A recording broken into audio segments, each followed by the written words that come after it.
Okay, today I'm going to be talking about what to do if you're having a bad DMT trip.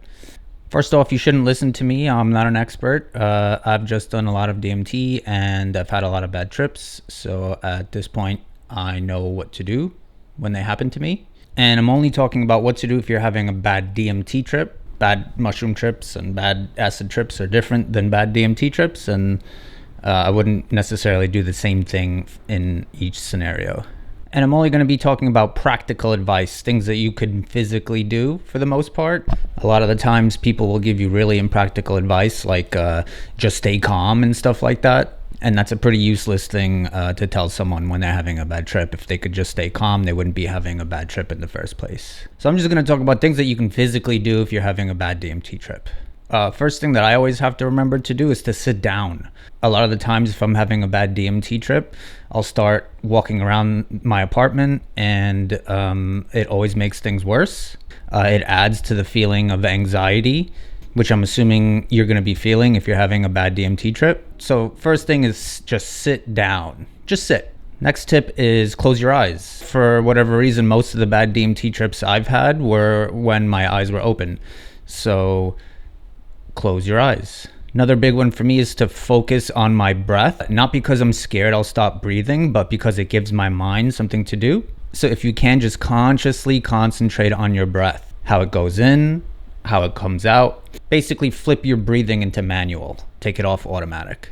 Another thing that works for me is if I'm having a bad trip and my eyes are closed, I'll imagine a white point of light and I'll just concentrate on that one point of light. Or I'll try thinking of something that's like visually pleasing to me, like something like a puppy or some stupid thing like that might help. Another big one with DMT is to try to remember what you did and why you're feeling the way you're feeling. A lot of the bad trips that I've had on DMT, I actually forgot that I had done the DMT, and that's actually why I had a bad trip. I had no way of understanding why I was feeling so crazy and seeing such crazy things. So try to remember what you did. And if you can remember that you did do DMT, your follow-up thought should be, oh, DMT is usually a really fast trip. And it may feel like it's taking forever, but in reality, it's only going to be 5 or 10 minutes that you're going to be in that state. So try to remember that. Try to remember that this is just temporary. It's not permanent. A lot of people who have really bad trips have them because they think they've done some permanent damage to themselves in real time. And then they start getting worried about that. Don't worry about that. Just remember, that's not really how it goes. No one really does DMT and then goes insane forever. So those are two big ones. Try to remember that you are on DMT, and then try to remember that DMT trips are very short. That being said, don't get obsessed with the time. Don't start looking at a clock or anything like that, because that's just going to make it worse. Another big one for me is when I have a bad DMT trip, I tend to feel really cold and like I start to shiver and stuff like that. So something that really helps me when that happens is to cover myself in a blanket. Not only does it make you feel warm, but it, brings back those safe, comfortable feelings of childhood of being in a blanket. Hopefully nothing severely traumatic happened to you under a blanket when you were a kid. If for whatever reason you don't feel comfortable keeping your eyes closed, maybe the things that are making you have a bad trip are coming to you while your eyes are closed. If that's the case, open your eyes. And what I like to do is if I'm having a bad trip and I feel like having my eyes open, I'll focus on an object, just one object. Doesn't really matter what object, but I'll just focus on that object and I'll try to take in every detail of that object. I find that making your mind focus on something when you're having a bad trip tends to snap you out of the bad trip. Another thing you can do is to look at something pleasant, something that gives you good, warm feelings. It could be a photograph of a loved one. What I like to do sometimes is look out the window. Obviously, you should be careful if you are looking out the window and tripping on any substance.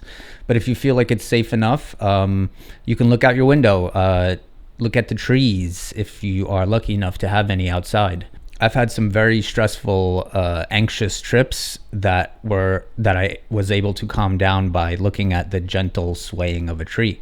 And even just seeing regular people walking outside on the street can make you feel better. It'll make you remember that you're not in some weird private psychedelic hell world where you're alone and stuff like that. Another thing you can do, but you have to be careful with this one, is if you're getting like bad vibes from a specific room that you're in, go to a different room. But you have to be careful with that, because that could also turn into a loop where you just keep going from room to room to room. I think something like that is more likely to happen on mushrooms or LSD, but you should, be mindful.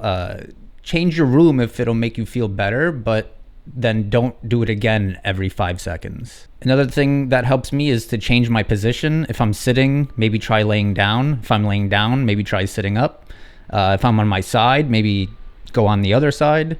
You never know what can change the feeling and energy of your trip. Here's some things you should not do if you're having a bad DMT trip. Don't call 911. I know that's kind of like a risque thing to say, but the odds of someone having a legitimate physical emergency during a DMT trip are so astronomically small, but the odds of you wanting to call 911 if you're having a bad trip are very high. So unless you're feeling some legit like physical distress, something related to your heart or whatever, first off, if you have heart condition, you probably shouldn't be fucking around with DMT in the first place. But if you are having some legit chest pains, go ahead and call 911. But if you feel like calling 911 because you're going crazy, don't do it. You will regret it. Another thing you don't want to do is don't do more DMT.